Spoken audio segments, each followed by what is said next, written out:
एक कहानी। एक घर में एक बेटी का जन्म। एक कहानी। एक घर में एक बेटी ने जन्म लिया। जन्म होते ही माँ का स्वर्गवास हो गया। बाप ने बेटी को गले से लगा लिया। रिश्तेदारों ने लड़की के जन्म से ही ताने मारने शुरू कर दिए कि पैदा होते ही माँ को खा गई मनहूस।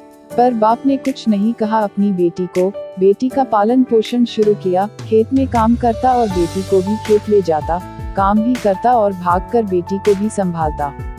रिश्तेदारों ने बहुत समझाया कि दूसरा विवाह कर लो, पर बाप ने किसी की नहीं सुनी और पूरा ध्यान बेटी की ओर रखा। बेटी बड़ी हुई, स्कूल गई, फिर कॉलेज, हर क्लास में फर्स्ट आई। बाप बहुत खुश होता, लोग बधाइयाँ देते। बेटी अपने बाप के साथ खेत में काम करवाती, फसल अच्छी होने लगी। रिश्तेदार ये सब देखकर चिढ़ गए। जो उसको मनहूस कहते थे वो सब चिढ़ने लग गए। लड़की एक दिन अच्छा पढ़ लिख कर पुलिस में एसपी बन गई। एक दिन किसी मंत्री ने उसको सम्मानित करने का फैसला लिया और समागम का बंदोबस्त करने के आदेश दिए। समागम उनके ही गांव में रखा गया।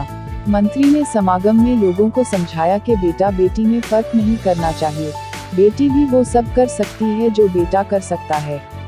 भाषण के बाद मंत्री ने लड़की को स्टेज पर बुलाया और कुछ कहने को कहा।